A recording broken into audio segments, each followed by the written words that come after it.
Doyle was taken to hospital with a mild concussion, yet by the evening news the police narrative was complete. Headlines screamed, MP's courtroom rage, hero sergeant hospitalized after unprovoked attack. The official statement was a work of fiction, omitting Doyle's initial strike entirely. Crucially, the courtroom CCTV system had conveniently suffered a technical failure. Reporters were leaned on, warned that challenging the official story would cost them their access. The narrative was set. A volatile politician from a tough background had finally revealed her true, violent nature. Alina was denied bail. For 24 hours she sat in a cell listening to the taunts of officers outside. Her lawyer, a rumpled but razor-sharp barrister named Alastair Reed, stood on the courthouse steps the next day. "My client is the victim here," he declared to a skeptical press. "Sergeant Doyle struck first, we will prove it." When asked for evidence, he simply smiled. The truth has a stubborn habit of surfacing. Inside, two detectives offered Alina a deal: admit to a stress-induced episode, resign quietly, and walk away with a misdemeanor. She leaned forward, the cuffs clinking. "I will not resign," she whispered, "and I will not legitimize your lies. I am going to trial, and I will dismantle this corrupt edifice brick by brick." Bail was eventually granted under strict conditions: house arrest, a gag order. Trapped in her apartment, Alina watched her career disintegrate on TV. But she was not entirely alone. In a cramped flat across town, a law student named Leo had been in the gallery that day.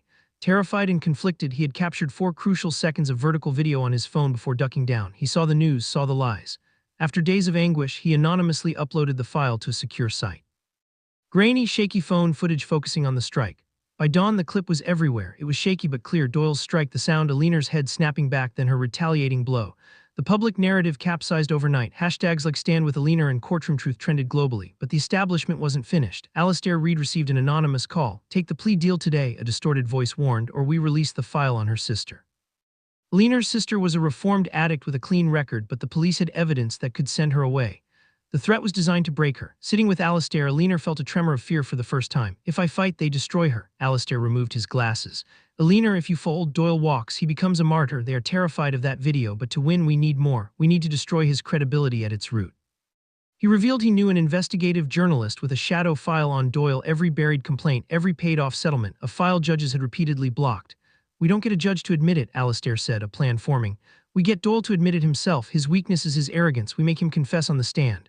On the day of the trial, the streets were a battleground of opposing protesters. Inside, the atmosphere was electric. The prosecutor, a man known for his funeral dirge of a voice, painted Alina as an anarchist who spat on the rule of law. Then Sergeant Doyle took the stand, medals gleaming, playing the pained hero to perfection. He testified that Alina had become hysterical, and he had only raised a hand to create distance before she exploded.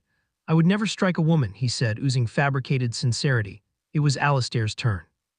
He shuffled papers, appearing every bit the disorganized academic. "Sergeant Doyle," he began, feigning nervousness.